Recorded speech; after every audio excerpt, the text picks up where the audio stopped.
So it's a great question. So the switch from how the Republican and Democratic parties flip, right? That's what you're asking about, yeah?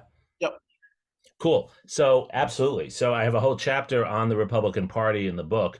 The Republican Party, again, here's how you can, by the way, disarm people who think you're some sort of, I don't know, arch critic of the U.S. if you say critical things. The heroes in this book are the Republicans. The Republican Party was founded in the 1850s, and the first Republican president, everyone in the room knows, right, was Abraham Lincoln. And the Republican Party for Abraham Lincoln was the party of ordinary people. The Democratic Party was the party of slave owners in the South and plantation owners and big business owners in New York and others. The Whig Party was the party of economic development, also the party of big business and the railroads and things of that sort. Abraham Lincoln was a poor white man born in Kentucky, lived most of his life in Illinois. He had no slaves. He had very little land. Slavery was an abomination to him, not just for moral reasons, but for economic reasons, right? If someone could get a slave to do something, why would they pay him? Why would they pay you a good wage if they get someone else to do it for free? So Lincoln was part of this new party, a pioneering party that was designed to give ordinary men more say in politics. The Republican Party was about free labor. Everyone should be able to work and get paid for their work. Free soil, everyone who works for a wage. The party was built around small shopkeepers, small Sorry, land. could you rewind like 10 seconds? Or like Wi-Fi like paused it. You Yeah, like so I'm where, sorry. where did you get, did you have, I talked about where You said Lincoln came from? if you're working for a wage to get Yeah, free. yeah. Right. Good, good, good. Thank you. It helps me remember what I was saying. Um, so that if you worked for a wage, every person should be able to work for a wage. So someone, poor man like Lincoln should be able to get a job, work for a wage. They should be able to buy land, and then they should be able to participate in the politics of their community. Free labor, free soil, free men. Free labor, free soil, free men. That's what the Republican Party was all about. And the Republican Party not only stands up for union, it's opposing the spread of slavery. Lincoln is not necessarily opposed to the continued existence of slavery, but he doesn't want slavery in the new territories west of Illinois, because if it's been those territories, there'll be no opportunity for ordinary men like him. So heroically, he stands up against the forces that are trying to spread slavery and prevent opportunity for ordinary men. The Republican Party is the party of ordinary men who want opportunity. And then it becomes the party after the Civil War also of former slaves. So most people don't know this. Jackie Robinson, everyone knows who Jackie Robinson was, right? Raise your hand in the room if you know who Jackie Robinson was. Yeah. First African American in the major leagues, right? Played for the Brooklyn Dodgers.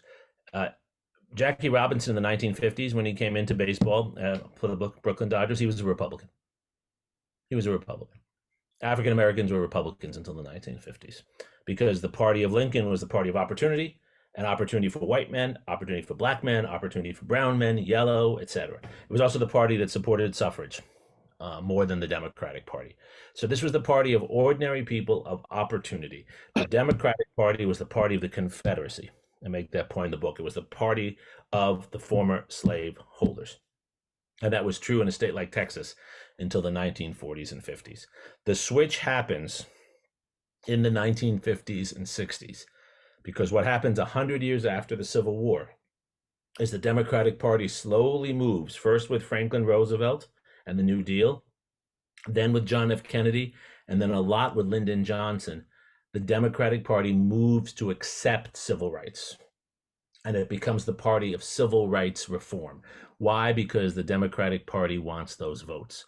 As the population of African Americans and immigrants and others grows in places like Texas, those are votes that Democrats like Lyndon Johnson want. So the Democratic Party moves to accept civil rights. The Republican Party moves in the other direction, because the Republican Party then moves toward those who fear that with all of these new voters and all of these new interests dominating our politics, it's going to close off opportunity for white men. And so the Republican Party is the party of opportunity. That is the party of civil rights, until civil rights includes a much wider swath of people. The consistency in the Republican Party has been the desire to provide opportunity for those who are seen as individuals striving, often white male individuals, the party moves to away from civil rights when it sees civil rights not serving that constituency. And it also moves away from civil rights because the Democrats have taken that issue and won so big. Lyndon Johnson in 1964 wins the biggest victory of any president since Franklin Roosevelt. He wins like 62% of the vote.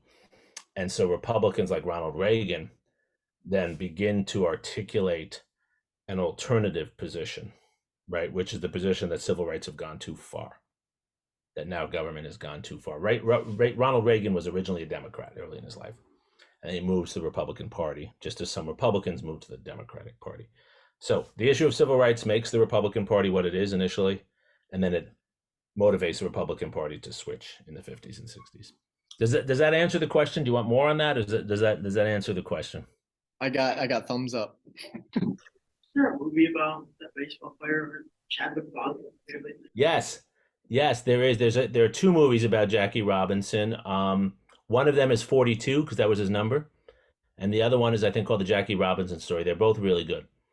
But what's interesting is, again, people assume he was a Democrat because he would have been a Democrat in the 1970s, but he was a Republican in the 1950s. I don't see how the party switched.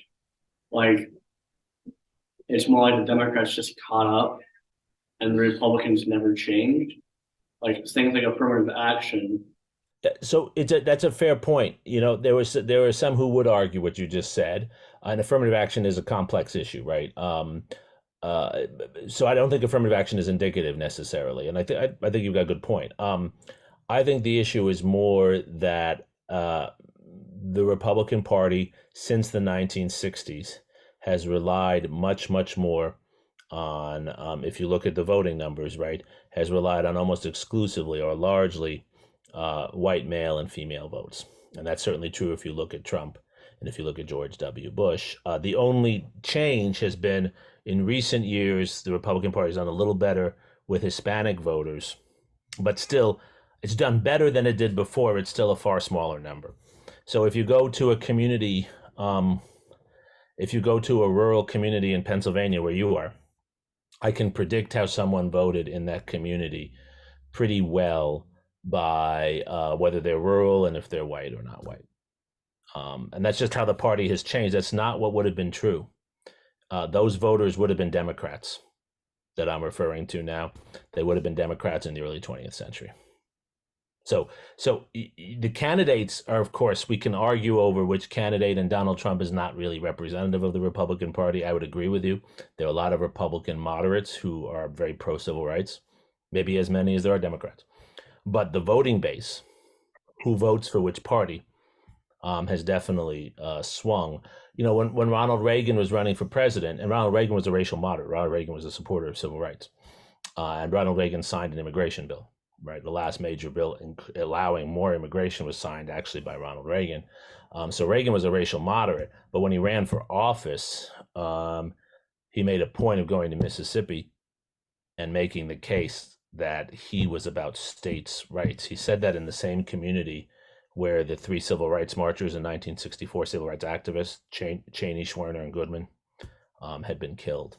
No other candidate had gone there since then. He went and actually kind of reached out to that community and in a sense legitimized the racial violence. That's not Reagan. That's campaigning for office to get elected. But that tells you about how the party had moved. And my point is actually those voters were like that. They were Democrats. Now they moved to the Republican Party. So you could say it's the voters who pushed the parties in different directions. And the voters might not change, but that does change the parties who they vote for.